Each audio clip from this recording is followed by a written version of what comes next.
It's the Unhappy Hour. Broadcasting to you live from the Milky Way Galaxy, the solar system, planet Earth, North America, the United States of America, California.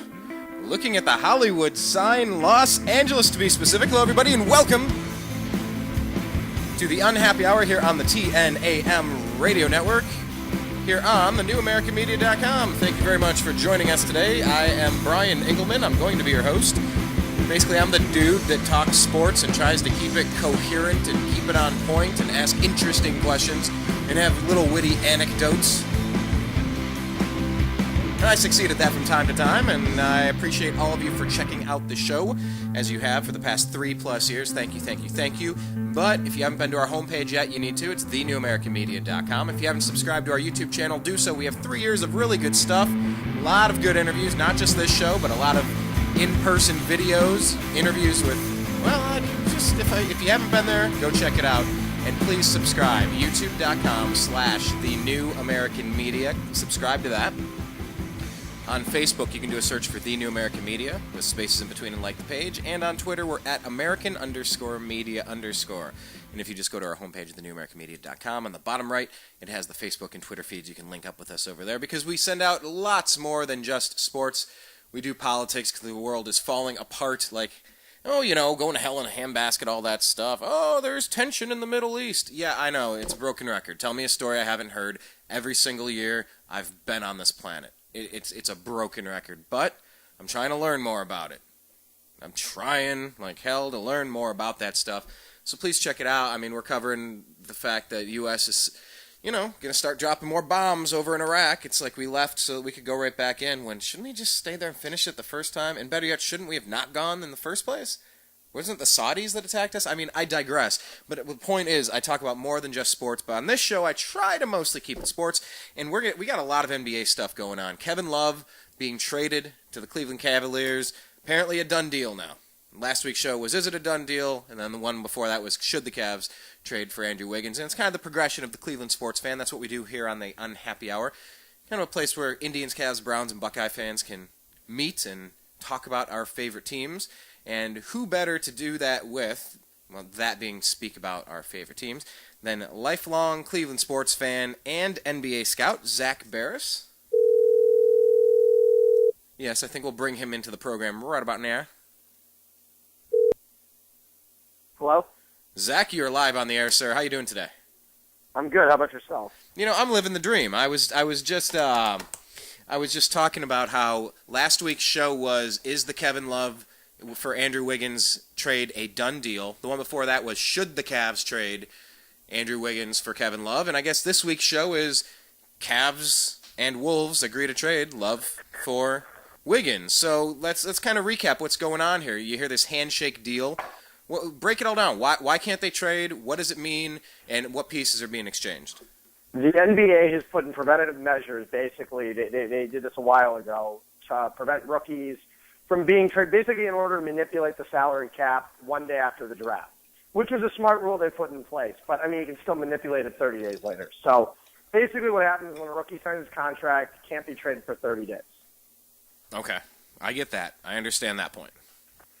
So that's like a week ago. So that's when Andrew Wiggins signed. Okay. So that takes care of that. So, but now this is a handshake deal. Is that illegal according to the NBA? No, it's not illegal. Okay. They know the deal. I mean, here's the thing. If it was illegal, the NBA would nix it, just like they did the Chris Paul deal a few years ago. Funny, now, that's exactly what I'm thinking about. I want to just draw the distinctions. I want to get on that subject, by the way, because just off of my Twitter, just being around, a lot of LA fans are really, really, really pissed off about this. About Kevin Love is what you're saying. Laker fans. I will tell you this right now. This pertains to the LA crowd right now, and I'll go over it exactly how it does. And Zach, for the people that aren't aware, I broadcast my show out of Los Angeles, California. You used to live out in Los Angeles, California, and so you know the Cleveland market, being a Cleveland sports fan, the NBA because you work in the field, and of course LA because you used to live here. So why all the hate from Clipper and Laker fans? Okay, well, it's not Clipper fans at all. Clipper fans were thrilled they got Chris Paul. It's the Laker fans. Okay. I thought you meant they were mad about the Kevin Love deal for some reason. No. Okay. Well, this is Laker fans are upset about the Kevin deal. Okay. A few years ago, Laker fans hate Dan Gilbert. They do. Specifically because Gilbert was the one who wrote the letter to the league a few years ago, nixing the Chris Paul deal to L.A. It wasn't just him. 24 of the other owners voted down. Don't forget there were 28 owners who voted on that deal. I believe 24 or 25 of them turned down that deal. And recap what the Chris Paul trade was before we get into the because. It would have sent Lamar Odom and Pau Gasol over to New Orleans for Chris Paul. Okay. But basically what happened is it wasn't nixed because it was an unfair trade. It was nixed because New Orleans was owned by the NBA, and therefore New Orleans was taking on more salary than they were giving up, making LA a better team in the process.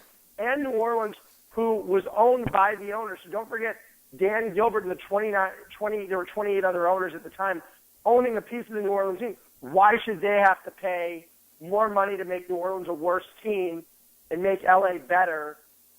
It didn't make any sense that New Orleans was giving up less. I mean, New Orleans was giving up a much better player and getting less in return, and they were taking on more salary in the process. That's why all those owners rejected it. Wow. Yeah, the NBA private club is very interesting. It had nothing to do with the fact that Chris Paul was going to the Lakers. That wasn't the reason why. Okay. It was the details of the trade, but it's interesting with all the Donald Sterling stuff that's gone on, and you see what Mark Cuban's up to, and obviously Dan Gilbert's famous Comic Sans letter. You know, this private club that they run called the NBA. It's really interesting. It's a lot of subplot and drama. It's very interesting, and I'll tell you this right now. Another thing to talk about, too, on this issue is the fact that, you know, here's you lay it all out, and this is L.A. a year ago, going through this thought process. I mean, I remember discussing on the show, talking about Delusional Lakers Fan, saying how they thought they were going to be getting Kyrie Irving this year. Yeah. You know, we talked about this on the show last year. I said it was virtually impossible. You know, they were under the impression, you know, this is coming from the typical delusional, nutty Laker fan, that all they do is talk about how many championships they have. You can tell them they suck as much as they want, but they'll just tell you 16 championships. That's it. That's all you're ever going to hear from a Laker fan. Well, you know what that reminds me of, Zach? That reminds me a lot of what I call the dinosaur media, the CNN, the ABC, the CBS, the NBC, the Fox, the dinosaur media. I view it a lot in a similar way. It's like scoreboard, championships, look, we got all these championships. It's like, yeah, but you're antiquated. Now, I'm talking today. You're a dinosaur because that happened millions of years ago. Currently, your business model is completely backward, and it's not working for you at all. Yeah, and the Lakers can change that. You can't reason with the delusional fan. So, you know, last year they're sitting there talking about, oh, you know, Kyrie Irving's going to sign a one-year qualifying offer, and then he's coming to L.A. in 2015, along with Kevin Love coming in 2015. And we're going to get LeBron with Carmelo in 2014. I go, you guys are nuts. You guys are idiots. I go, it just cannot happen.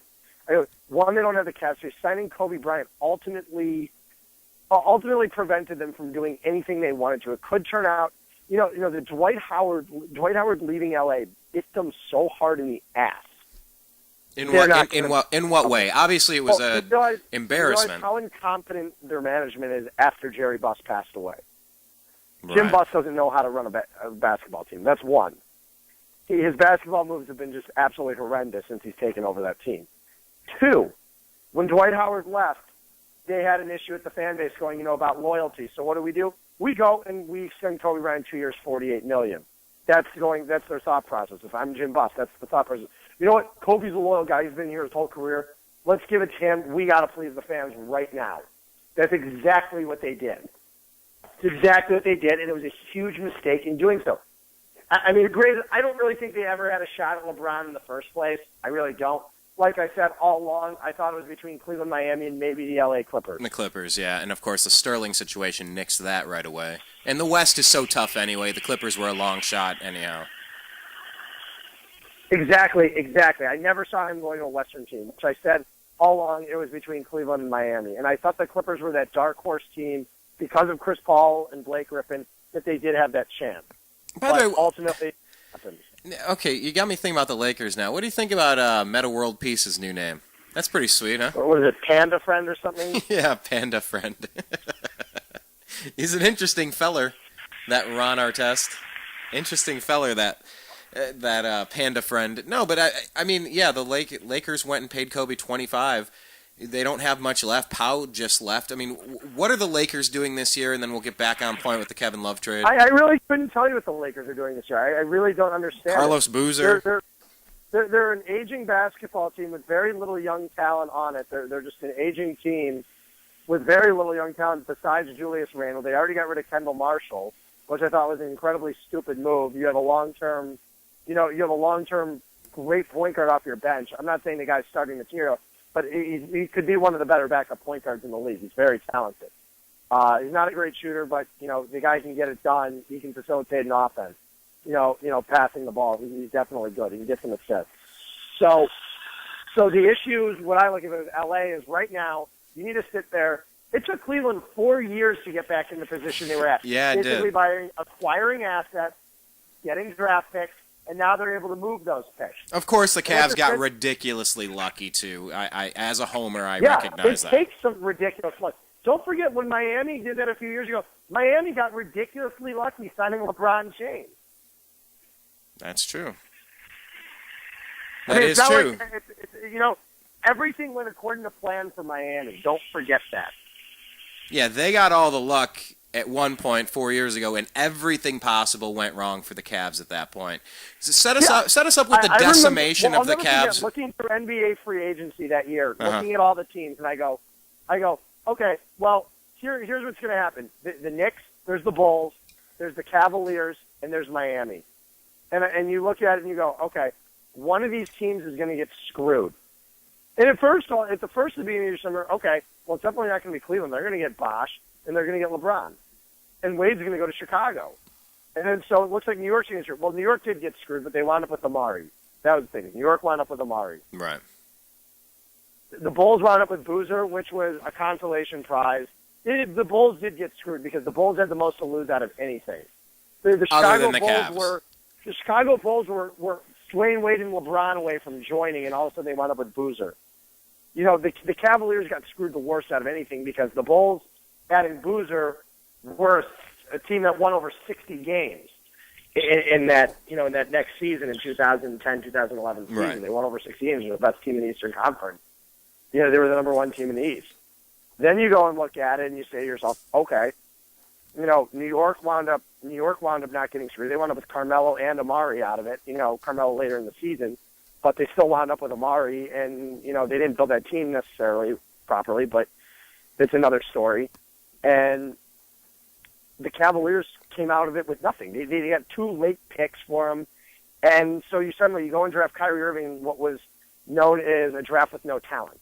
We had talked about that. I thought Kyrie Irving would be better than what people had thought he would be. But the problem is the sample size was too small in college to see what he could. Was it one game and then he broke his foot or something like that? He played about I think like 10, 11 games. And what was his injury? It was a broken ankle. It was a foot injury. It was a foot. Something. Okay. And so then Kyrie's developed into a heck of a decent young player. He has plenty to work on with his game. Even LeBron had a lot to work on in year 7. Kyrie's only a few years in. I mean, it takes you a long time to get good, and I think that's the best thing that could possibly happen with the Cavs right now is they're going to have the best player in the game who really is the coach on the floor training up his team to go in for battle to bring home a championship. I mean, in every area of the game, he's going to be out there on Kyrie's ass for not playing the right kind of defense. He's going to be busting Tristan Thompson's balls about going up and getting the rebounds, and Kevin Love playing more defense. That LeBron is going to elevate the game of everybody around him. Well, yeah, he did it. He did it with Chris Bosh. He even did it with Dwayne Wade. But he did it with his surrounding teammates. And that's the thing is, he made his teammates around him better. And that's the thing is, Kyrie Irving's never had anything to play for in his 3 years so far. He's been on crappy teams. No offense. But it's not offense to you know what the Cavs teams over the past few years. No offense to. It redefines crappy. We apologize for the word crappy because the Cavs were much worse than crappy over the past 3 years. Like really bad. Yeah, crappy's putting it nicely. Exactly. But the thing is that they had some really bad seasons, and Kyrie's had his 3 years in the league, and he's shown improvement. but not to the point where he commands the respect of his teammates yet, because they hadn't started winning. Those rosters they were putting together, don't forget, there wasn't they didn't have a true small forward on the roster. They lacked intentionally talent, big time. It's not that the talent wasn't there necessarily. It was that the talent wasn't there in the right places, and they were too young. And the coaching. It's almost the Sacramento Kings philosophy, where you've got all these young guys, they just can't seem to gel together because there's no veteran leadership taking over that team. Well, look at what happened when the Cavs were completely decimated. To reset everybody real quick, what did the Cavs lose also when LeBron left? I'm talking across the board. What changed on that team from? Everything. The dynamic of the whole team changed. Don't forget, that was a team, and those players don't forget, that team won 66 games, and then they won 61, and they were getting decimated by injuries too. The year they won 61. And don't forget, LeBron didn't win that with the Miami team his first year. The other thing is, that was a team solely built for LeBron James. They had an incredibly strong bench. The offense, though, LeBron was the focal point. And you realize you couldn't win with just LeBron being the focal point. You needed that second star. And the Cavaliers didn't have that.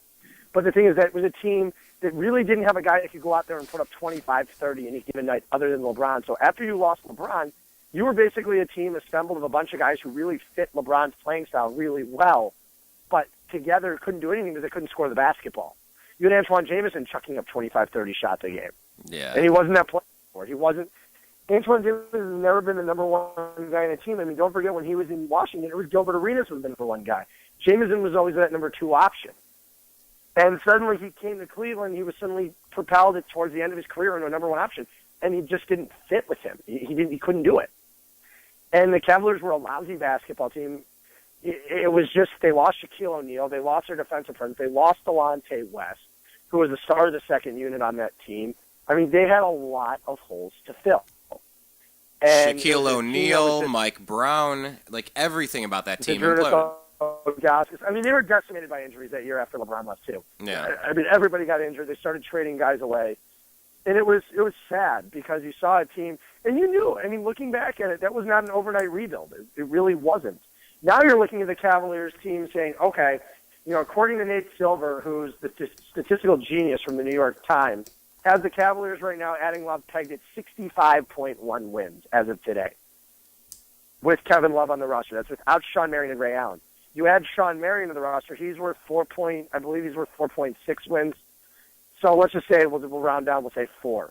That's 69 right there. You add Ray Allen, who's worth 2.1. You're looking at a 71-win basketball team. Now, I don't think they would win 71 games adding all those guys together because it's going to take time to gel. You know how it happens. Teams don't come together overnight. Now, they might start off, I don't think their team would ever start off 9-8. I think they're too good. But remember, the Heat started off that way when they got going. Well, don't forget, LeBron was also going to a new city at that time that he hadn't played in before. He was the villain of the league. It took a lot getting over that, I believe. And he was the best player on the team trying to acquiesce to Dwayne Wade because that was his team. But everybody had to realize LeBron's better than you. Let him have them. And this is LeBron's team now. Everybody knows that. This is no secret.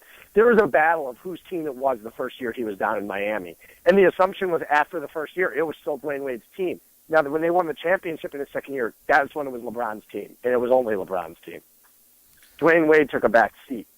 But the first year he did not, and it took some, they had some issues gelling. I truly believe there are going to be some slight issues, but nothing like he had in Miami. Due to the fact that he's played here before, he's gotten a chance to see what he can do. He's the one putting this team together. Don't forget, he's playing with guys like James Jones, Mike Miller, guys he's played with before, Anderson Varejao. That's why I do believe it's going to be easier, because Varejao is not the easiest person to play with. He's a great passer, but his skill set isn't for everyone. With LeBron, it fits perfectly. He's the perfect fit for LeBron James. Kevin Love at power forward. LeBron's now played with a stretch 4 like Kevin Love in Chris Bosh, except you're getting a better version of Chris Bosh and Kevin Love. So there you go. You don't have the shooting guard that you had in Dwayne Wade, but you don't necessarily need that. Deion Waiters is going to get a lot of open looks. I think he's primed for a huge season in this offense. Yeah, and I like that he's at least saying the right things. I'm not sure how much and how diligent his studies have become, But he definitely was out there saying, I need to really examine what made Dwayne Wade successful playing alongside LeBron James so that I can adapt my game to fit LeBron. And I was like, okay, that's a self-aware player at least, someone that's saying the right thing. Now, if he actually puts the time in like Johnny Manziel, I'm going to study my playbook, and then he's out on rubber duckies and shooting champagne and blowing coke up his nose, allegedly, with his rolled-up dollar bills. I mean, it's like, yeah, way to study, pal. Peyton Manning's in camp and you're out partying.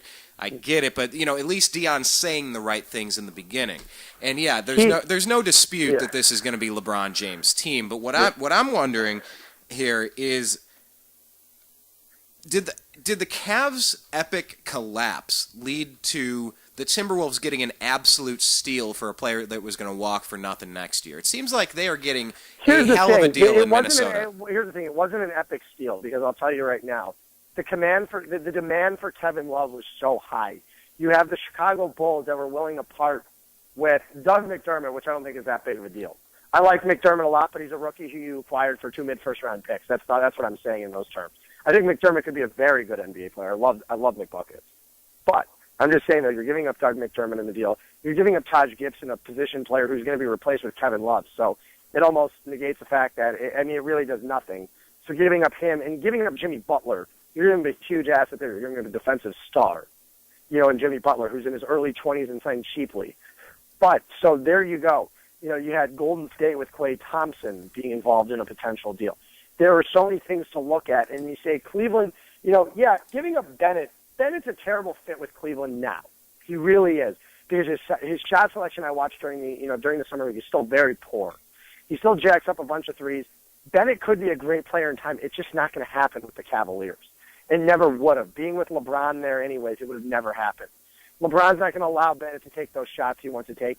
And Bennett needs to mature and get his shot selection, down. He needs to get it down. He needs to stop taking so many bad threes, taking so many 15, 18-footers when he shouldn't be taking when he has open drives in the lane. That was Anthony Bennett's ultimate problem in Cleveland last year, and we saw that happen. Yeah, he's in better shape. I think he can succeed, and I think in Philadelphia this year, he's going to have a good year. I think you're going to see him put up some big numbers. Wait, did you say Philadelphia? Yeah, Philadelphia is back in that 3-team deal. He's going to Philadelphia for Thaddeus Young. Okay, you know what? Let me back up then. Let's break down what this trade is. Who gets what? Who goes where? So here's the deal. The Cavaliers are only involved in this directly with Minnesota. Minnesota will wind up doing a later deal involving Bennett. So this is what will happen. The Cavaliers will send Anthony Bennett, Andrew Wiggins, and a first-round pick. We don't know which first-rounder that is yet. It could potentially be Miami's. We don't know. To Minnesota for Kevin Love straight up. There will be no other player involved in that deal coming to Cleveland. Okay. Then what will happen is Minnesota will take Anthony Bennett, ship him to Philadelphia for Thaddeus Young, which I think is a mistake. I like Thaddeus Young, but 1 year left of Thaddeus Young when he's due for a $10 to $15 million contract next year is nuts when you're in no market to be competing. So if it were me, I'd go with the youth. And I think Philadelphia is making a good move, too, because they're trying to get younger, and they can see what they have in Anthony Bennett, whether he's a bench player, whether he's a starter. And, that'll change the possible role of Joel Embiid or Nerlens Noel or Dario Saric in the future. So I think their front court is absolutely stacked in Philadelphia on potential. So what Philly's doing here is a good move. I just don't understand it from Minnesota's standpoint. I get you want to make up for the loss of Kevin Love right away. But at the same time, you've got a young team now. Get younger. Go ahead and keep Bennett. You can get a team of young guys. A lot of people. You've got Ricky Rubio now. You've got Andrew Wiggins. You've got Zach LaVine. I mean, you've got some young guys. And why is it that some of those players that we talked about last week, the Mo Williams and some of the other players from Timberwolves, why are none of them coming over as well?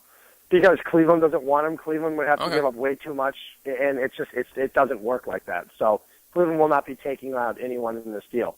And especially, they're at the point, too, now, where they don't need to take anyone. Why do they need Corey Brewer and they can go and get Sean Marion for the veteran minimum, who's a better player?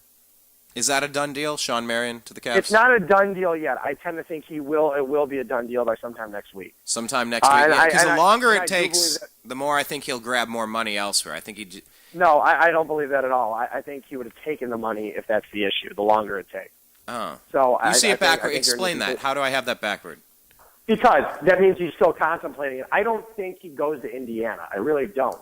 It's a much easier road to a title, and it's less wear and tear on his body if he comes to Cleveland. That's true, but I mean, Indiana really wants him, and they're probably up in the money that they can offer him. I would think. The thing is, it's at the point where it doesn't matter if they can offer him $5 compared to the Cavaliers 1.4. And that's that. Sean Marion. I mean, Indiana's a borderline 45-win team right now. Borderline. I don't think they're that good. So, but this is after the Paul George injury, obviously. See, here's the thing: is people still have them projected 45 wins. I have them projected probably about 40.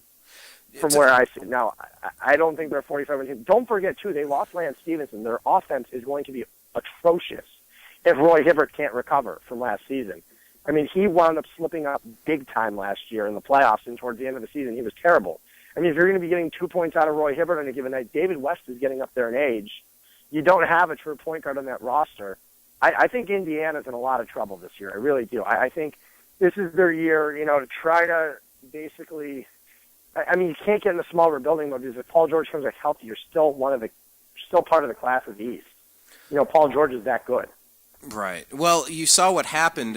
I think we were on doing our episode of the Unhappy Hour last week, just as the game was tipping off, and then within about a half hour, I think I went out to go get some dinner. And I had brought up to you about Kevin Love. You said, why did Kevin Love? I said, injury. I said, there's always that fact. And I don't even want to talk about the Paul George thing. I really don't want to get into it. It just disgusts me. And I prefer not even to bring it up on the show other than the small part we just talked about. Okay, then let's do this. It's too hard to think about. Okay, don't think about it. We won't talk. Cover your ears for a second, Zach. No, I'm just kidding.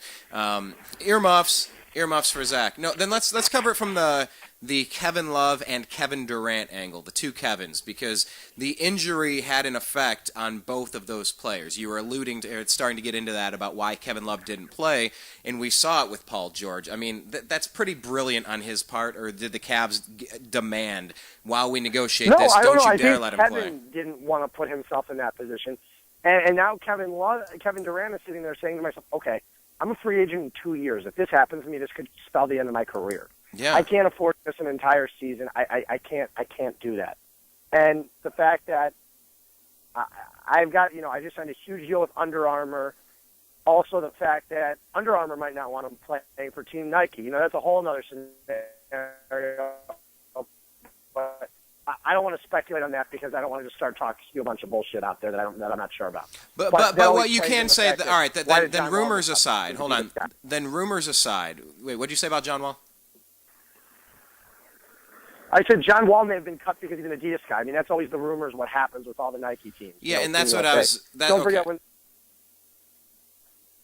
So, I mean, there's always that to speculate. Kevin Durant is signing, a massive deal with Under Armour. Okay, and that, sorry, we had a bit of a glitch there, and I think we're back on track. There's a lot of behind-the-scenes stuff that goes on with Nike, with Adidas, with Under Armour, with all of the sponsors of all of the things. There's a lot of jockeying that takes place behind the scenes. Without, like you said, you don't want to throw a bunch of bull out there, but who says what to who, and how does that influence how things happen in general, without any specific players or specific brands? Talk me through that a little bit so I can understand. Well, I mean, a lot of times it's the brand thing. Like Under Armour saying, listen, we don't want you putting your ass on the line. We just signed you to a $32 million deal annually, and you're getting equity in our company. We don't want you going and putting your ass on the line there for potentially injuring yourself when we're committed to you for the next 10 years, and you own a stake in our company now, and we have a huge marketing campaign coming up for you in 2 years with your upcoming free agents. This could be hundreds and hundreds of millions of dollars lost, if not billions. Right. Due to Kevin Durant. So I don't blame Durant for pulling out. I really don't at this point. And getting back to, the Paul George injury ultimately changed I don't know. Some people are saying still that Indiana was a better team than Cleveland. By no means would I put them in that position. I think Cleveland would have blown them out of the water after getting Kevin Love. I really do. I think it would have been a 4-game series. I don't think it would have been close. I don't think Indiana's as good as everybody thinks. People are forgetting how bad they were at the end of last season. They were a train wreck at the end of last year. Talk about behind-the-scenes stuff. Man, that team was wrong. Kind of like the Cavs with Andrew Bynum. Maybe it was just the curse of Andrew Bynum. Wherever he went, he left a stink. And it may be. It may very well. How weird would that be if a player was cursed enough to just leave sorrow in his wake. Everywhere he goes, he just ruins franchises. Wouldn't that be amazing?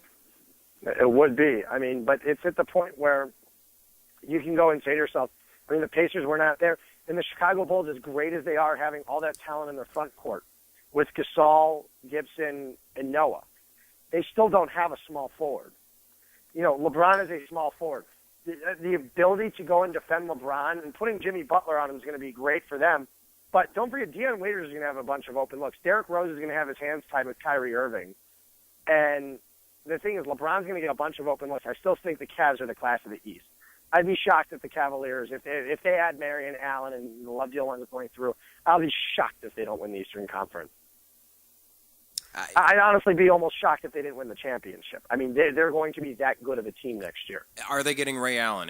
How close is that? I think right now, I think no news is good news from that side because he's obviously contemplating. He hasn't announced he's retiring. I tend to think once the Love deal goes through on August 23rd, I think you're going to see Ray Allen make his decision and come to Cleveland. The Cavaliers are not done yet. And they're still going to wind up trading for a center, is my guess, soon. You know, apparently they tried to go out and get Timothy Mozgov, and I don't know what the deal is with that one right now. But apparently they offered up a first-rounder. He'd be another nice addition to the Cavs as a rim protector. I mean, everything David Griffin and assistant general manager LeBron James are doing this season has been, or I could say assistant GM David Griffin and LeBron general manager. But every move they've made this season is to tailor them to win a championship now. Yet, still, like, the thing is, yes, they're getting much older in the process. They're no longer a bunch of 21-year-old kids, 22-year-old guys on a team. But the thing is, you know, you're just getting Kevin Love to commit for 5 years is huge. You do that. LeBron already spent tonight at the InfoCision Stadium. He's not going anywhere. So, and I trust him on this one now. It would kill his career if he ever left again. He's not going to leave again, especially after saying what they did tonight. So, you get a 26-year-old Kevin Love. Andrew Wiggins, as much as I love him, is no sure thing. He's no guarantee, and we all know that. No rookie's ever a guarantee. And the thing is, with Love, you're getting a guy who's a top 7 player in the NBA. You know, Wiggins, you could only hope could be a top 7 player in the NBA. He might be a top 2 or 3 player in the NBA. He might be the best someday. You know, but he's got a lot to work out. And getting Kevin Love is a move that's made for now and the future. You know, Kevin Love is young. He's still only 26. He's my age. He's not even my age yet. I'm 26. He's 25. So he has more potential than you do in the NBA, Zach? That's what you're saying? Oh, yeah, I would say so. Yeah, just a little bit. But I'm just saying he's still a young guy. All right, well, hang on. I want to bring this up now because this is my concern about Kevin Love. Since we've been boozered before, I just want to play this short clip from Jerry Maguire. I'm telling you right now, hold on. It's not going to happen. All right, hold on. I'm going to play the clip, and then you can tell me why I'm wrong. It'll either be Denver or San Diego trading up to take him. He'll go number 1. Agent Jerry Maguire. Ski, I don't care. But Denver's where he should be. I'll give it everything. You know I don't do contracts. But what you do have is my word. And it's stronger than oak. There you go. Handshake deal. What you do, I don't do contracts, but what you do have is my word, and it's stronger than oak. And then he absolutely double-crosses Jerry Maguire. Oh, yeah, it's a movie, but Carlos Boozer did it, too. It happened. Yeah, well, Carlos Boozer, I mean, yeah, but it's at the point now, too, where Kevin and LeBron are real tight. Nobody does that to LeBron anymore. LeBron has established himself as the go-to guy in the NBA. You see why all these guys are starting to commit to Cleveland for less money, because everyone wants to play with them. Could you see LeBron having hitmen take him out if he double-crossed him? I wouldn't say hitmen, but nobody does that to LeBron. I'm just saying that you saw what happened in Miami. You saw guys take less money to play with LeBron. Yeah. You saw Dwayne Wade even opt out, not even knowing LeBron's future this year. Yeah, that was crazy. Would you be pissed if you were Dwayne Wade? You said Udonis has him give up $5.9 million guaranteed just for the chance to play with LeBron again, even though the guy already has 3 rings. Would you be pissed if you were Dwayne Wade? No, because it's at the point where Dwayne Wade even said he gave LeBron his blessing. He understood. But the fact that he opted out without having that cost him money. It didn't matter. Pat Riley was taking care of him either way. It's Udonis Haslam's the one. We're sitting here something going, Udonis could have gotten $5.9 million if he would have resigned. You know, I mean, he's getting his money anyways, but it's just over time now. So, are there any rules or stipulations against how much you can pay somebody who used to be an NBA player to be in your front office, to be like, Dwayne Wade, look, I can pay you $5 million this year. I saw Alonzo Mourning the other day down in Miami. I'm going over to the golf course the other day in Miami over at Turnberry Isle, pulling up, getting out of the car. The first person I see getting out of the car is Alonzo Mourning. And how much is he making? Alonzo, in I the don't know office? how much Alonzo gets paid, but I would probably assume a 7-figure salary. Because I'm wondering if you can only go up to a salary cap, maybe you say, hey, we'll pay you $15 million to be in our front office, head of recruitment. You can, yeah. Well, $15 million is a stretch, but you can not go for out LeBron and James. offer guys. Yeah, that's what I'm saying. You can go and offer guys. You can't put it out on the table there. But I mean, like I said, the Cavaliers, if they want to, can hire LeBron as their team president in 10 years and pay him $15 million a year if they want to. I'm sure LeBron will always have that opportunity as long as Dan Gilbert's the owner and as long as he stays here and everything goes well. But I can tell you right now, good. But I can tell you right now, LeBron's even said tonight, if he wins a championship in Cleveland, it will be his most meaningful accomplishment yet. More than his accomplishment in Miami, which is that's his first shot at Miami so far, I would say. That's his first shot. Yeah, I got a championship, but it's not as good as one in Cleveland. Which is true. I'm shocked he said it. I really am, because the old LeBron would have never done that. Why would the old LeBron have not done that? He's just more mature now. He realizes what he left when he left Cleveland. You think and at the same time, he says he had regrets how he went about it. He had regrets leaving, but at the same time, he's glad he did it. It was his college. He got to experience it. Brian, we could have been dealing with this now. Assume he would have signed let's look back in 2010. Assume he would have signed with a 4-year deal, a 6-year deal with the Cavs with a 4-year opt-out. Okay, let's say that would have happened. Okay, he would have come to Cleveland. Let's say they wouldn't have gotten Bosh. They wouldn't have put together a super team. Let's say he wouldn't have won a ring. What would have happened? We'd be sitting here today going, well, we'd be having, Cleveland fans would be having their LeBron fire a couple weeks ago in July. A pot, when he would son. have left again. Because he still couldn't accomplish a championship. He's 29 years old, but now want to accomplish it. And the pressure would be unbelievable on the kid, and he would want to flee from Cleveland and never come back in the rest of his life. And they wouldn't have guys like Kyrie Irving. The last 4 years, as much as it sucked, has now finally worked itself out for the best with a combination of luck and loyalty to the point where it's, I went somewhere else for 4 years. I did what I had to do. I'm back now. And what is it with Alcoholics Anonymous? You have to admit you have a problem, and then you got to bottom out before you can start to put the pieces back together. And that's what the Cavs franchise had to do with the Ben Wallace contracts, the Shaquille O'Neal contracts, the Wally Zerbiak. It was just like this hodgepodge of not really a plan. It was just, what can we do right now? What's the best we can do? And it did take years to bottom out and have your come-to-Jesus moment. You're throwing up on the floor after you're... I also want to hear where those Cleveland fans are now that said a couple months ago, I don't want LeBron back. For the last 4 years saying, I don't want LeBron back. I wouldn't take him back. I'd rather, Brian, I thought I remember you saying that a few years ago, too. But, Hang on. You need to go back and find it then. You don't hear anyone saying that anymore. It's all on you. By the way, all of those shows you can go back. They're all on YouTube, and they're all at thenewamericanmedia.com. Just go to youtube.com/thenewamericanmedia and see if Zach is correct about that. And while you're online, you might as well follow Zach. He's at Z Baris. That's ZBARIS. I don't remember if I said that, but it crushed me when it happened. I remember how bitter everyone was, and I remember even my stepbrother who lives out in L.A. said the same thing. He even said, he's like, well, I wouldn't take him back. And I go, you're telling me you'd rather have a 40-win team for the rest of your life than see a championship in Cleveland? He's like, yes. And I go, ultimately, I'm going to say it, ultimately, you're acting like an idiot.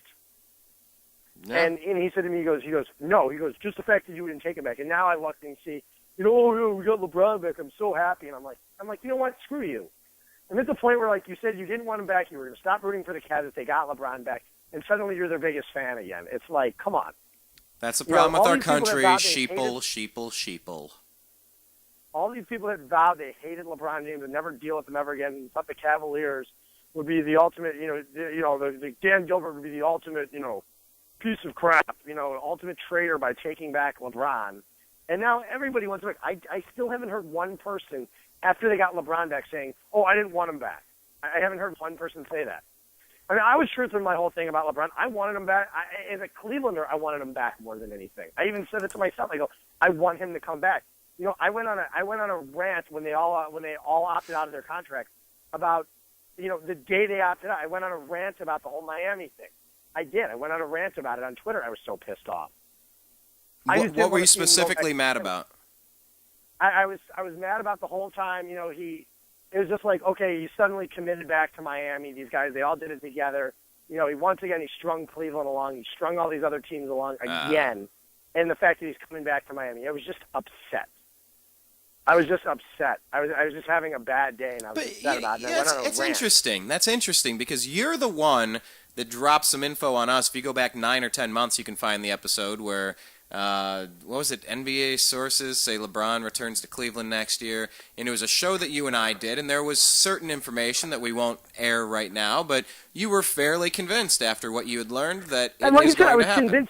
I was convinced all along up until that point when they all opted out together. I was convinced all along. Oh, ye of little faith. That he was coming back. Oh, ye of little faith. You heard me on the faith. show. We were talking about this every single week on the show. That's what we do here at the Unhappy Hour. We're Cavs fans. We love sports, and especially Cleveland sports, waiting for our first title in 50 years. And here's another rumor I'm going to speculate about right now, because I've been mentioning another name I've been throwing out on the show for a long time is Eric Bledsoe. I said, you know, if Kyrie Irving weren't willing to sign that extension, that I always thought a deal would be worked out to get Eric Bledsoe somehow. And now, especially with LeBron being in the fold, I believe they will get Eric Bledsoe as long as he signs a one-year qualifying offer with Phoenix, making him an unrestricted free agent next year. And here's why. Bledsoe's an unbelievable player. He really is. I mean, he had a fantastic year last year with Phoenix. And next year you have, I believe it's somewhere around a $15 million trade exception with Brandon Haywood. You still have picks you can move and young players to move. My guess is next year they wind up with Eric Bledsoe on that 2015 roster in Cleveland, along with Kyrie Irving, Kevin Love, and LeBron. Now that's big enough news here. Can we get you to say it again after we hear this? Special announcement coming in. Word is Eric Bledsoe to the Cavs. Kind of a done deal, mostly a done deal. Explain the Brendan Haywood. I think it all depends on what happens. I mean, Phoenix's inability to give him his max money, what he wants. Cleveland would give to him next year. They'll give him his $15-16 million next year. And explain to me, how does Cleveland have max money with Kevin Love, with LeBron James, with Kyrie Irving? How do we have max money available? It's not that they do. Brendan Haywood has the most unique contract in the NBA possibly, which would allow the Cavaliers this year. He has a non-guaranteed $10 million salary next year. Non-guaranteed $10 million salary. So let's see. If next year starts, the Cavs could cut him and he earns zero. He has no contract, but it's $10 million if we want to keep him. Yeah. So Cleveland, what they could do is trade him to Phoenix, along, let's say, with maybe Dion Waiters or a different player in the deal. Let's say it involved Dellavedova or something. So Phoenix could at least recoup picks. Otherwise, they're going to lose him for nothing. So Phoenix then gets Brendan Haywood, and they go and cut him. And then they've got a trade exception. Trade exception meaning?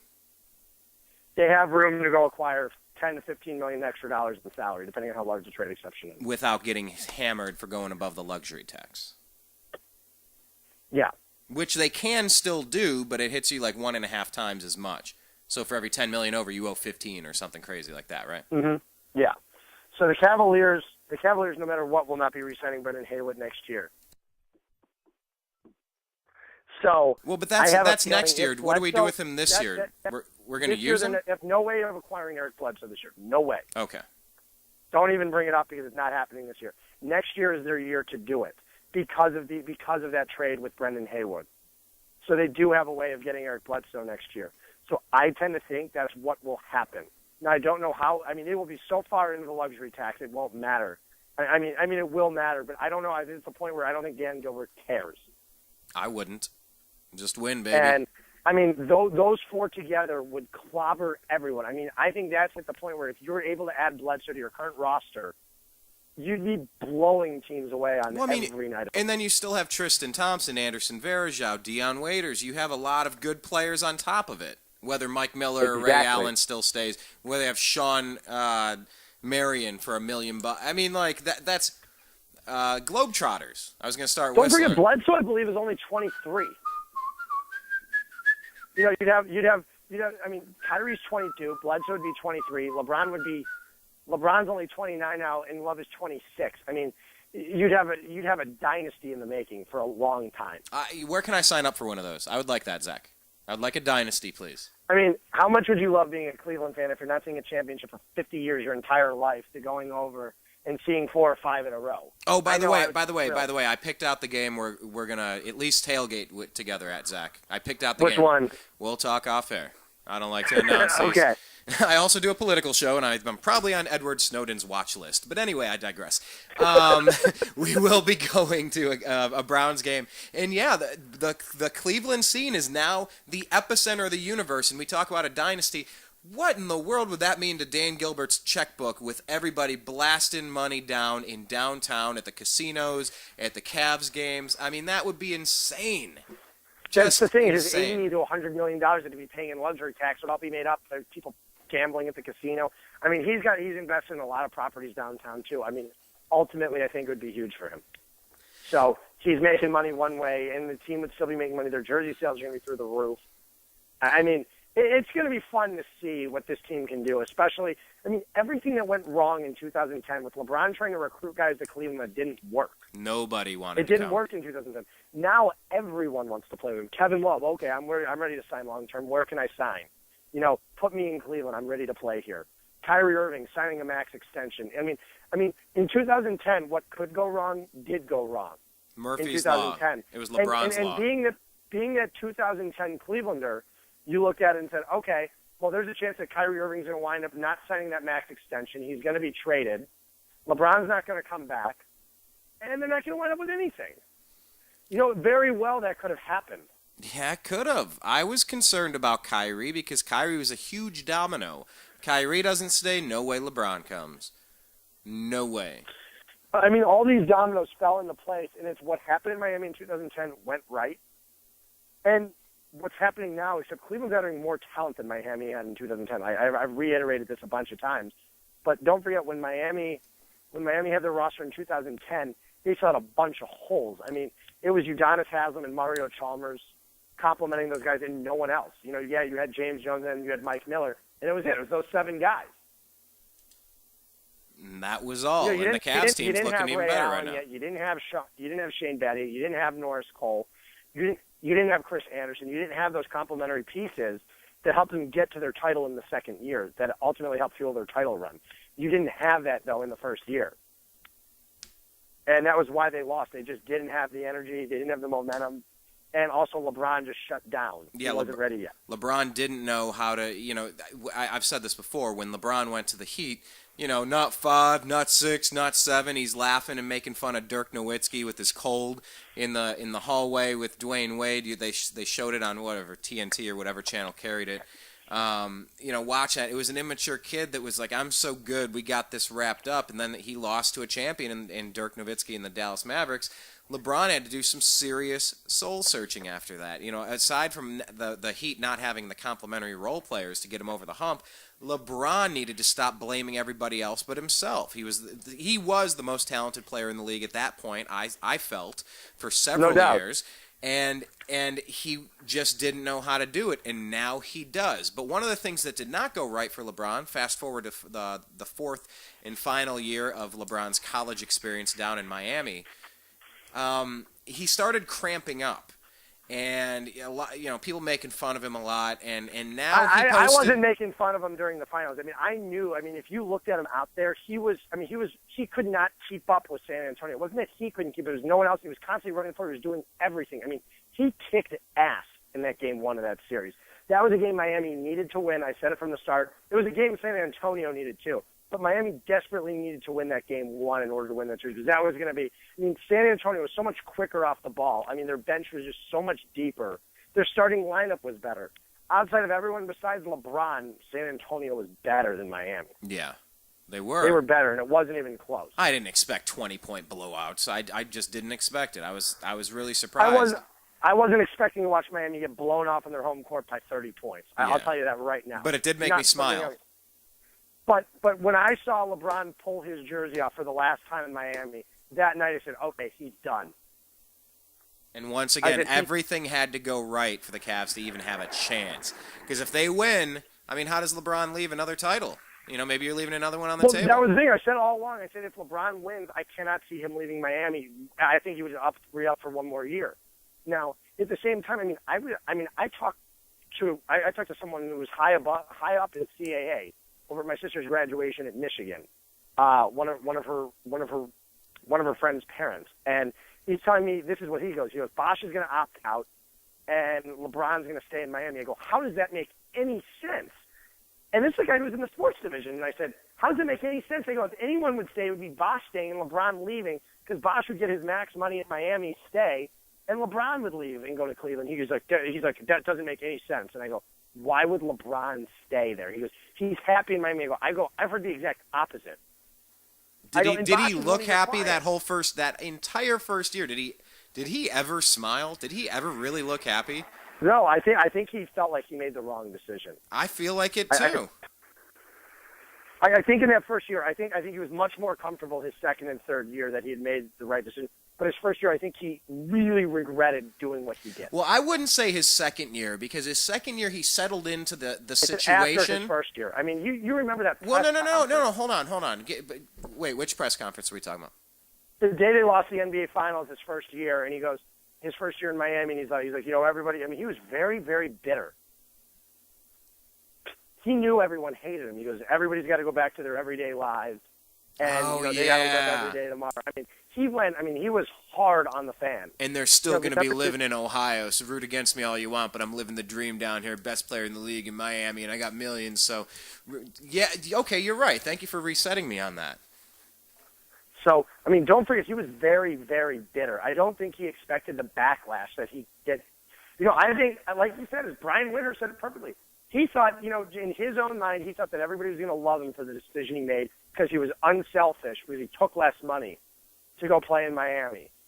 And that's what he thought. State taxes, pal. You're not taking less money, and we all know it.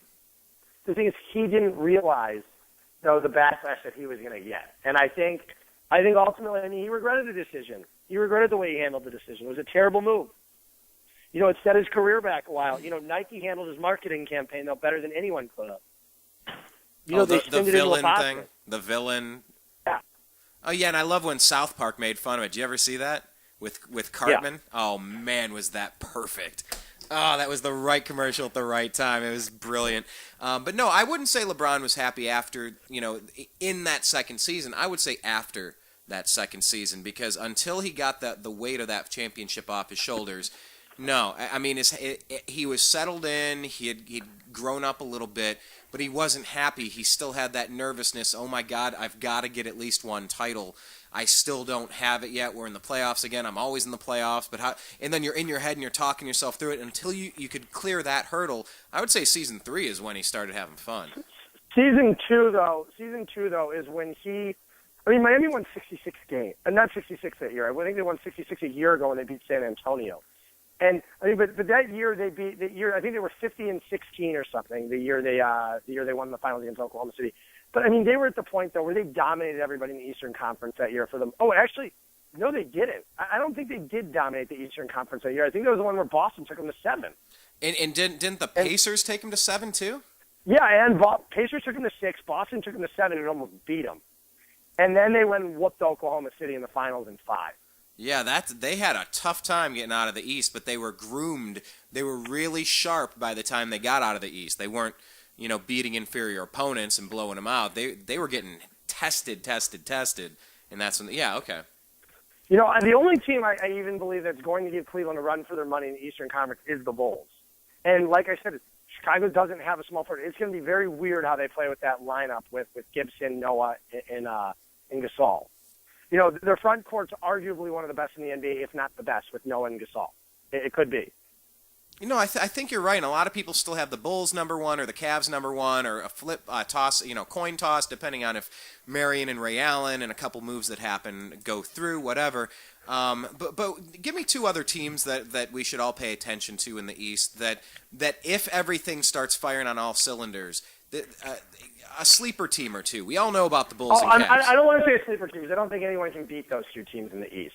I think Brooklyn's fading, and I think Brooklyn's fading fast. Then who's coming on strong? Who's coming on? I think a young team that's going to be fun to watch, I'll at least say it, is going to be the Charlotte Hornets. The Hornets. Okay. And I'm glad they're called the Hornets again. I'm so happy. I don't think they have any shot against Cleveland or Chicago. But adding Lance Stevenson to the mix, adding Noah Vonleh, I think Charlotte is an improved basketball team. I think they've got a really fun backcourt to watch. They're going to be an exciting team in the East. Remember when Washington was always giving the Cavs crap when we were in the playoffs earlier? Thing too. I mean, Washington. The thing is, the Cavaliers can go and beat Washington in 4, maybe 5 games. Washington's not going to hold a candle. Paul Pierce is not Paul Pierce. They can go and put 44 No, we all points know up in a that. game anymore. I'm not saying that that's what's going to happen. I'm just saying that back in those days, there was like 3 or 4 years we kept meeting the Wizards, and they were playing aggressive. They had extra hard fouls on LeBron, almost fights on the floor, and we kept beating them. Yeah, exactly. You know, and then you have Lance Stevenson blowing in the ear, and now he's down there in Charlotte. It's the whole Deshaun Stevenson thing. I don't know what it is with the Stevensons, but they hate LeBron. So. It's a family feud that goes back to the 1700s. But, I mean, that's what it was, though. If you go back and look at it, it was Deshaun Stevenson getting in LeBron's ear and then the whole Jay-Z Soulja Boy thing. I mean, it was like that. I mean, but getting to it right there, I think Washington's going to be a fun team to watch. They could very well be the 3rd-best team in the Eastern Conference. But the thing is Cleveland... The thing is, Cleveland's offense is going to run all these teams off the floor. David Blatt. Let's talk about David Blatt, his offense. What is he going to do with it? How are we going to run him off the floor? How is he going to put it together? Well, one, David Blatt can run. I mean, he's a lot. He runs a very similar offense to D'Antoni in some facts. They're both D'Antoni coached in Europe for a while. They both have that same up-tempo offense. Meaning the same lack of defense. David Blatt gets all of it. No, they don't have the same defense. Totally different defense. Good. But David Blatt gets all of his guys involved, and David Blatt's biggest challenge is getting all these guys shots and making them all happy. It's at the point, though, where it's nice for LeBron because LeBron doesn't give 2 craps if he takes 25 shots in a game anymore. And we've seen games where LeBron's taking 12, 13 shots. Yeah, he doesn't care. He doesn't care. He just wants to win. And that's what I like about the mature LeBron. LeBron's never been a selfish player, ever. He's never been a selfish player, but especially nowadays, he just wants to get the ball to other guys. He doesn't care. LeBron always makes not necessarily what's the best move for himself, but what's the best basketball move that's written in the book. If that's shoot a three-pointer, if that's take a drive, exactly. You know, and LeBron's been heavily criticized for not taking that last-second shot, but it's not always the best basketball move. Right. You know, that's the issue. If it's not the best basketball move, LeBron's not going to do it. He doesn't need to. You know, yeah, some people wish he would assert himself more and be the Michael Jordan, but that's not him. He doesn't need to be the Kobe Bryant. He's going to go, if he finds a guy that's open in the corner waiting for a 3, he's going to give him the ball. And he has the ability, we saw it against the Pistons in the playoffs. What was it, 35 straight points? 20, what was the number, 29? That's when he had he knew no one else could score, so he took over. He has that ability. And the thing is, LeBron's not going to have that anymore. You've got guys every night. You've got Kyrie Irving. This is the thing with the Cavs. LeBron can up 40 points any night of the week. Kevin Love can put up 40 points any night of the week. Kyrie Irving can do the same. You have those guys. You've got a guy like Dion Waiters who can even go and put up 25 any given night of the week. And you have a guy like Verja that can go suck down 15 rebounds any night of the week and still put up 10 points. Would you like to see, you're right, and would you like to see LeBron more of the person passing to like a Dion Waiters cutting at the baseline off the action, or would you like to see LeBron moving without the ball? Because like I really haven't ever seen LeBron utilized that way. I have a feeling that I think you're going to see Dion playing off the ball a lot. He can thrive in an environment and get to the rim. So I think you're going to see a lot of. I think just there's going to be a lot of pick and pop and a lot of pick and roll in this offense now. Something that they've been unable to do successfully for the past 4 years. Since Z, they were okay with Z doing the pick and roll. I think back in the day. I said in the last 4 years. No. Yeah, I was just saying back in the day. Oh yeah, they were fine with it back in the day. I mean, but this is a role that Verja thrives in, and this is a role that Kevin Love is ultimately probably the best at in the league. What about Tristan? Tristan's one of those guys. I mean, Tristan's a terrible defensive player, but I mean, I think he can truly be stout. I think I think LeBron, can really mentor him. I think I'd like to see what they have this year in Tristan. I am so excited for this season. We've got to go to a game together, Zach. But, talking about what the Cavs are going to do, I have a couple quick questions before we wrap this up here. LeBron James sent out a few pictures on social media. I don't know if it's Instagram or Twitter, Facebook. What's the difference these days? Whatever. Talking about his no-carb diet. Now, I talked with you about this off air, but I got to tell the audience. For me, the host of a show called The Unhappy Hour, I instantly think of, I don't know, players like Alex Rodriguez or players that suddenly slimmed down. And you hear rumors, is the NBA instituting a new ban on HGH? Or is LeBron James sick? Is he only coming back to Cleveland like Jenny from Forrest Gump? God. She's You're sick and ridiculous, coming back home right before she's... it's her last swan song to say goodbye to Forrest, and then the leaf blows or the feather blows away in the wind, and Forrest is sad, but life goes on as a Cleveland fan. These are all of the miserable, horrible, apocalyptic, doomsday scenario situations that play in my head nonstop, Zach. And I saw the picture and I said, should I be concerned that he's this skinny in any way? Is he sick? Was he taking performance-enhancing drugs? Is something wrong? Ease my fears, please. If LeBron had AIDS, or whatever you think he has, Ebola, anorexia, whatever. HGH testing, you think Kyrie Irving would have signed that max extension if he hasn't seen him on the court? You think Kevin Love would be willing to play with him? No. You think all these guys would be rallying around to play with LeBron if he's the sick old man you think he is? He's not Greg Oden. Oh, well, he's not beating and like I said, I have domestic violence. No concern. You haven't heard one reporter, not anyone from the front office, even mention LeBron's skinniness as a problem. You're the only one I've even heard bring it up. You heard it here first, folks. My name's Brian Engelman. You're listening and to the you'll Unhappy hear it Hour. here last, too. I hope I hear it here last. But that's what I'm a guy that prepares for the worst, hopes for the best. The Boy Scout in me. I'm the doomsday prepper kind of guy. The one that worries that our government's getting out of control and things are going to hit the fan because nobody seems in charge, and the ones that are in charge aren't working in your best interest. That's how my brain is hardwired. I think our government, but that's a totally different scenario. I think our government right now is run by a bunch of morons. And it probably has been for a very, very, very long time. We're just waking up to it now. Okay, agree. But that's what goes through my head. Oh my God! Please tell me there's not something wrong. He looked way too skinny for his own good. Was he on some sort of performance enhancer? And is that going to change his game like that? That's what I thought, Zach. I'm serious. I would not panic about it. I don't think so at all. I think he's in better shape than he ever has been. So, is there any truth to the rumor that there's HGH testing next year? I don't know, and if there is, I don't think it matters. I don't think basketball. Basketball's not a sport. Kevin Durant's a skeleton, and it doesn't matter. In basketball, it's not something you don't necessarily need your muscles to go and shoot a basketball. If you're a slick shooter, I don't think it really matters. I think football is a totally different scenario where it's hit on hit and tackle after tackle, where it really matters. In baseball, when you're trying to hit a home run and power over a 350-foot, 375, even 400-foot wall. We've seen baseball. We've seen what it did to the game of baseball. Baseball is at the point where it's boring now. I still love baseball, but it is boring compared to what it was in the 90s. And nobody can tell me otherwise. I'm going to have to agree with you on that. It was kind of incredible watching those Indians teams of the 90s. I love the steroid era of baseball. We don't have the excitement anymore of getting to go and watch McGuire, Sosa, these guys every night hitting home runs. You knew when you were turning into a game, the night McGuire was going for 62 on Fox. I remember it like it was yesterday. You knew he was going to hit it that night. You knew it. Watching it in my college dorm room. I remember that. Knew he was going to. I remember sitting there watching it. I knew it was going to happen that night. Those things you knew he was going to hit the home run. Now sometimes you got to wait 10 days for a guy to hit a home run. But he was hitting one every other game. And with the Indians, you have Albert Bell. Do you like Jim Thome's statue? I don't know if I asked you about that. No, I'm not as upset about it anymore now that they announced that Larry Doby's getting a statue next year. So I'm no longer upset. Oh, okay. I didn't know that.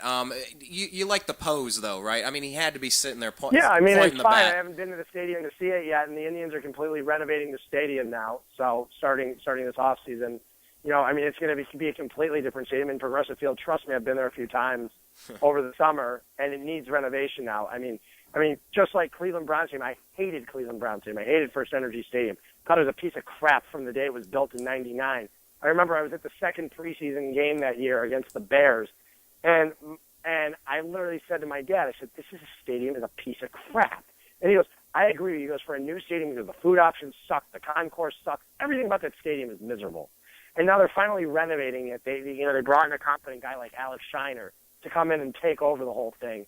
And finally, I'm proud to be a season ticket holder this year. I haven't seen what it's going to look like, but phase one is done. And next year I'll probably be upgrading the club seat. I'll tell you what, I saw. By the way, for anyone that doesn't know or hasn't found us, we started a new page, Los Angeles Browns Fans, on Facebook. I don't even know how you find us. We don't even have but just search Los Angeles Browns Fans. We just started the page last week. But anyway, I saw some pictures somebody was sending out, and I'll tell you what, man, those scoreboards look amazing. They look fantastic. Some of the upgrades that they've done to the stadium. State of Tennessee. Yeah. They're shaped just like Tennessee.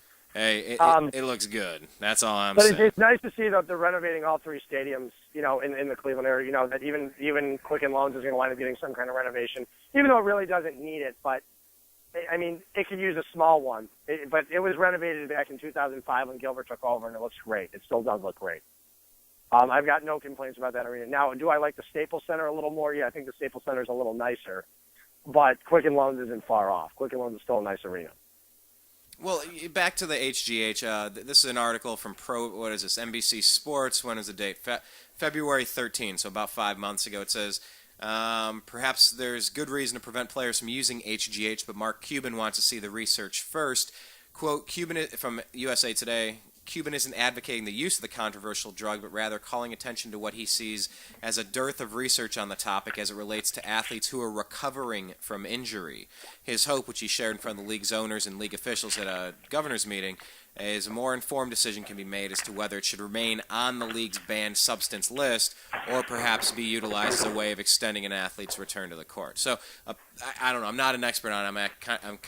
I probably should have done that research before the show, but I'm doing it now. It looks like it is on the banned substance list already. And you were telling me, Zach, when I talked with you about my crazy irrational, you heard it here first, and you'll never hear it again. About at least for me, you'll never hear it again. That's fine. About LeBron, you said that it was probably because he was cramping up and he's taking weight off. Can you explain? It's exactly what happened. He was, he felt that he was weighing down too much.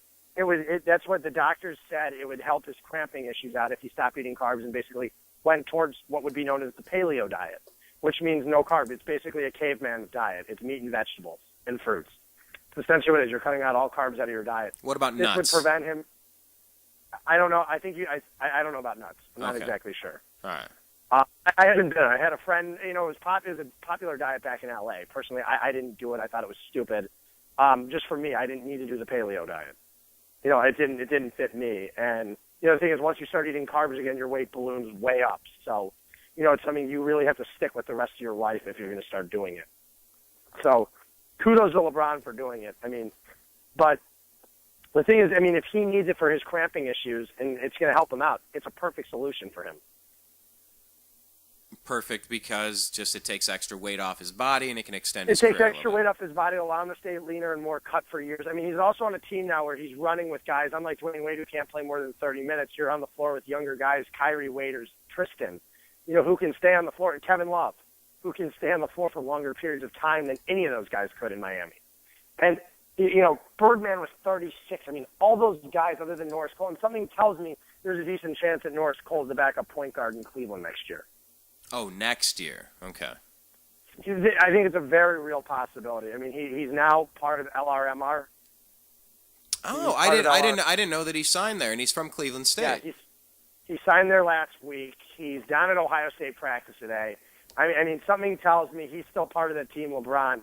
Something tells me he'll wind up being a Cavalier sooner or later. It's only a matter of time with him, in my opinion. And all these players, they got to figure out, do you want to make a couple bucks more on a team that, I don't know, it's halfway across the country, you don't feel comfortable there, or do you go back home and you make something big and you make a few bucks and you're really happy and you're on a championship team? A guy like Norris Cole. Well, the thing is, too, is I have a feeling, LeBron, you could see the whole LRMR crew in Cavalier uniforms next year, a year from now. whether it's Tristan Thompson, Eric Bledsoe, LeBron, and Norris Cole all together on the same team. Who all is on the team? That basically is the team. Okay. So, I want to say something because I might have told this story before, but it kind of makes sense here as we're talking about building a team. Back in high school, I played football for our varsity team, and I played tennis for our varsity team. But I played intramural basketball. And it was something about this particular year where all the best players in our high school at Brunswick Blue Devils, most of the best players had a disagreement with the coach. I wasn't even really sure exactly how it played out, so don't hold me to it. But for some reason, most of the best players weren't playing on the high school varsity team. And I went around, the guy who was in charge of the intramural league, Rich Nowak, he was the one of the football coaches and an economics teacher, really good econ teacher. He was the commissioner of the league. So I went up to him and I said, hey, I'm thinking about putting a team together. How many teams are left? He said, 1. I go, oh, do you think it'll go fast? He goes, yes. I said, all right, how much is it? I don't know, $40 or something so you could pay the referees or something like that. I said, all right, you know what? Put me down. I'll give you the $40 in a day or two. Let me grab it. I'm signing up for the team. So I went around to all of the best players that weren't playing on the varsity team. And I told every one of them, I said, hey, guys, you got to come play this game. We're going to be on this intramural team. Oh, who's on your team? Oh, it's Tom, it's Nick, it's Mike, and John, and I rattle off all these names. I go, holy crap, that's your team? I said, yeah, that's my team. Heck yeah, I'll be on your team. And I was like, yes, now I have one person on my team. So I went to every one of those players and told them that was my dream team, but I just kind of said they're all playing on the team. And they said, oh, man, if they're playing on your team, I'm in. And I built that team exactly how I put it together. And when I turned in the list to Mr. Nowak, he was like, really? I'm like, yeah, the Globetrotters are coming to town. And it was dominant. We won the championship. But that's essentially what LeBron is able to do now that he could not do back in 2010 and 2009 and 2008 and 2007. As much as he tried, has it just changed because he's brought multiple rings? Is that the main difference that happened, Zach? I mean, it's hard to say. It's just I really don't know how to comment on it. But I just want to say though, everything with all these guys teaming up together and LeBron bringing his guys. Going back to LeBron, is every guy he wanted the Cavaliers, looking back on it, to draft 5, 6, 7, 8 years ago, with the point when he really tried to get the Cavaliers to train up for Steph Curry. They failed. But he knew Steph was going to be something special. Oh, he okay. wanted the Cavaliers. The Cavaliers tried everything they could to go and get Eric Bledsoe in the draft a few years ago. They could not get him. Went to the Clippers instead. There were a bunch of moments though where LeBron knows how to judge talent. He's not just bringing his team to make them the super friends. He knows how to judge talent, and that's something he's very good at. Do you see LeBron going the way of a Michael Jordan, multiple MVP, one of the best players ever to lace up the sneakers, end up in the front office? He is one of the best players that ever lace up. And the thing is, I think if he wins one title in Cleveland, which I think would be a huge disappointment to only win one title in Cleveland. I agree. I'm not satisfied with one. I want that dynasty. I really do. I want one just to start with. Once yes, I get one, I agree. Breathe. Just get me one so I can breathe. Just like LeBron's first one. Just take this pressure off my shoulders already. If he gets that one in Cleveland, though, I think it's going to be smooth sailing, and you're going to see a lot come after that. I hope so. But I agree with you as far as one of the best ever to lace up the sneakers. But I meant with Jordan, with that background, then becoming an owner of a team. Do you see LeBron doing that? I see LeBron getting an ownership someday. Or a coach. I do. Do you see him being a coach or a GM? I see him as ownership team president. Okay. After he learned from Pat Riley. He might not necessarily be a full-time owner, but something tells me he'll want his stake in Cleveland. And maybe let's say he's a co-owner with Dan Gilbert as a minority owner, as a co-owner. I don't, I could see that happening, but something tells me LeBron's roots. I mean, don't forget, Michael Jordan's from Charlotte. He's from North Carolina. He went back to where his roots were, and he owns the team down there. And now LeBron's headed back to his roots. So you could see him as an owner. Mm-hmm. Now, final question that I have here. How do you feel about Dan Le Betard being suspended from ESPN for a couple days? I think it's stupid. I think it was all in good fun. I mean, he knows. I mean, it was a joke. I mean, honestly, if you're sitting there as a Clevelander hating Dan Le Betard, you haven't listened to Dan Le Betard. I mean, Tard is in his last name. It's just to make an observation. Why? You mean haven't listened to Dan Le Betard? He's a good radio host. I mean, yeah, he's from Miami. I mean, but it was a joke. They did the billboards, the Miami You're Welcome thing was a joke. It was a joke. Yeah, like, I think it's ridiculous. Yeah, I think it's ridiculous. It's as stupid as can be, but it's funny. It is kind of funny. Yeah, I mean, but it's kind of weird because shouldn't LeBron take one out? Say you're welcome, Miami. Like they weren't winning one without him. That's why it's so funny. The Heat fans didn't help him win the championship. The Heat fans left early after Game 6. Yeah, they did. Well, they're crap. I'm going to retweet this right now in case you missed the story. Just retweeted it, and I'll probably put this on our Facebook page as well. I can tell you this week, though. I was down in Miami all week, this past week. Wearing your jersey, right? Yeah, and I can tell you this, though. This was funny. And talking with a couple guys, one guy goes, "Where are you from?" Or he's like, I was like, "I'm originally from Cleveland." And he's like, "Oh, Cavs fan?" I go, "Yeah." He's like, "I'm disgusted by what LeBron did." And I go, "You're disgusted by what LeBron did?" I go, "When? Now or 4 years ago?" He goes, "Now, just the way he did us at the end." And I go, "By taking guys to 4 straight championships and winning 2 of them?" I said, "Yeah, he really wronged you guys." He goes, "Just, man, the way he left, man, didn't give Riley any notes." I go, "You know what? I'm going to stop you right there. I'm not even going to argue with you, but you're an idiot." I said, "You're an idiot." I go, "If you're upset," I go, "Tell me, did you make fun of Cleveland fans 4 years ago?" He goes, "Yeah." And I go, "Okay, yeah, picture that. Picture Dwayne Wade taking a dump center court on your court, and then being lacing up as a member of the Chicago Bulls tomorrow." I said, "That would hurt way more than LeBron leaving." I said, "And that's what LeBron did to Cleveland." I said, "He did it to us. He literally said F you to Cleveland and walked out of there. You know, he left his home team in the dark. They couldn't do anything. They were strapped by LeBron. They couldn't do anything." The way he did it, yeah, buddy, you have no idea what it means. I thought he left Miami. I don't think he could have handled it any better this time around. I mean, the thing is, he wasn't 100% sure what he was going to do until he said he knew 48 hours before he left Vegas officially is when he made his official decision. When did it happen? Because Dwayne Wade said he knew. He said 48 hours before he left Vegas is when he knew. I mean, he was already texting Dion Waiters and texting guys like Kyrie Irving. He was already saying, "Get ready." Yeah, I saw that. Dion just came out with that a couple days ago. I mean, so these guys knew a couple days before. Kyrie Irving knew anyways. You can tell by his tweets that he knew. And by saying, "Oh, it's going to be a fun year of basketball in Cleveland," like he knew. He knew all along. Yeah, you're right. I'll give you that. I mean, but I think LeBron still had those last second, like you said, there were still some things going on in the back of his mind going, okay, there's still that small chance I stay in Miami. Let's see what Pat Riley can do to keep me here. Yeah, but Pat Riley's thing about "I'm pissed," that did not work in his favor at all. Do you think that backfired or didn't make a difference? Yeah, I mean, calling LeBron a coward going, "Guys, don't leave."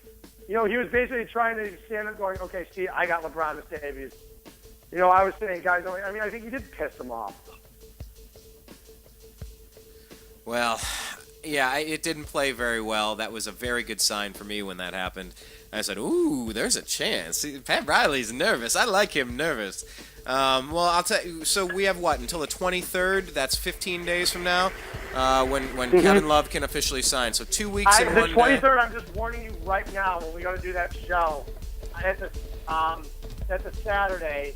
I won't be in New York that whole week. So I'll be in New York. I get to New York on Friday, the 22nd. So I've got meetings in Chicago all week before, and I go to New York right then, and then it's going to be tough to talk on that Saturday, but I'll try and get it done. Well, I'll tell you what, we'll craft. The beauty of the New American Media over here is that we can go live if we have to, if it's 4 in the morning, if it's 7 o'clock in the evening, if it's at noon, doesn't matter. As long as we can set it up, we can do it at a different time. I mean, we go live. Most of the people check out our stuff online anyway, and it just lives up out there in its podcast form on YouTube and whatnot. So, no, I'm very excited for it. I sure hope my word is stronger than oak. I hope that's not what happens with Kevin Love. And I want to make my point here, too. Yes. A lot of Cleveland fans are thinking, I'm hearing this now. I didn't want to give up Wiggins. I felt we could have given up Tristan Thompson. We could have given up Deion Waiters. And we could have given up Anthony Bennett and 3 first-round picks, okay? For all the people that listen to the show, if the Cavaliers could have done that deal without giving up Wiggins, they would have done it. They were not able to get that deal done without giving up Andrew Wiggins. I just want to lay it on there on the table now so people know that. It wasn't a matter of LeBron coming in there wanting to put Tristan and those guys. If they could have gotten the deal done without giving up Wiggins, maybe. I get your point, and I agree with you, except with this crucial thing, with this crucial caveat. I don't know about that. I'm a decent poker player, and I'm a decent negotiator, and I'm undefeated in court. And I don't feel like the Cavs really played hardball in the situation. I really don't think that they did. I don't think that they really took it out there and put the screws to the Timberwolves, because I don't think the Timberwolves were that impressed by anything that Golden State or the Bulls were offering, and they could have dragged it out even longer and made them start sweating, because I feel like Minnesota's had the upper hand this whole time, and they could have played their cards different. The upper hand the day Chicago got Gasol was the day Cleveland started to lose their upper hand in the whole argument, in the whole trade negotiations, because it was suddenly, okay, Chicago's got enough ammo to pull this trigger on this deal. Cleveland, if Chicago gets Kevin Love, they're going to win the Eastern Conference. It's as simple as that. If Chicago had gotten Kevin Love, the Bulls would have won the Eastern Conference. It probably would have had a dynasty in the East. It would have been very tough for the Cavaliers to win the Eastern Conference years in a row. It would have been very, very tough. It would have been a true dogfight towards the end. Do you mean there was no opportunity then for Love to opt out and then jump over the Cavs ship at that point? There was no opportunity. We've already discussed everything that could have happened. It could not have happened. Monetarily, like you got to get him in his. No, the Cavaliers. Why would Chicago suddenly do a sign and trade all of a sudden with Kevin Love to let him go to a division rival? They're going to say, I'd rather him go to the Lakers. Right. So I'm telling you right now, everything that happened for a reason. The Cavaliers had to go jump in there again and say, listen, we can trump Chicago's over.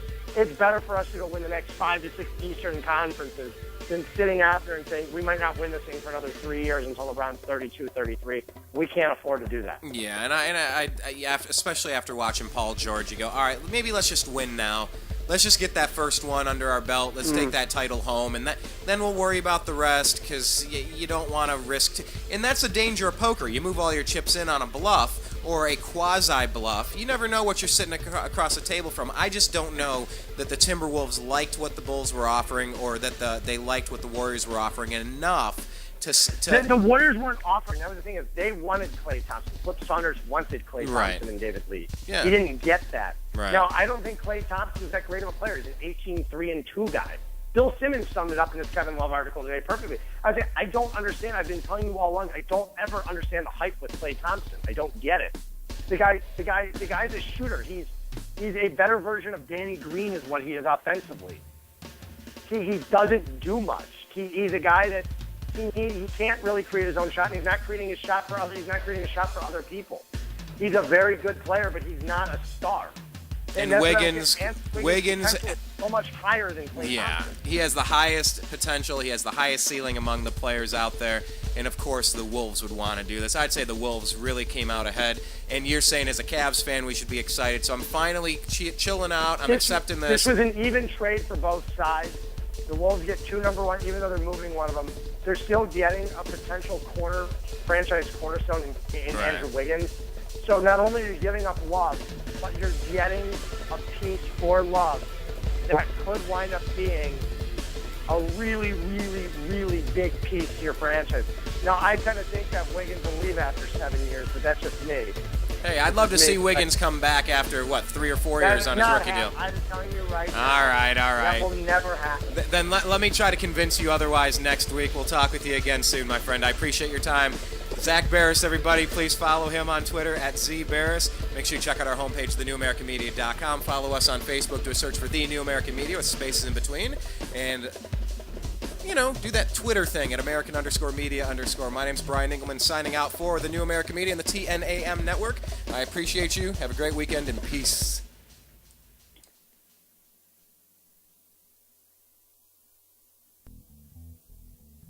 follow the newamericanmedia.com on Twitter at American_media_.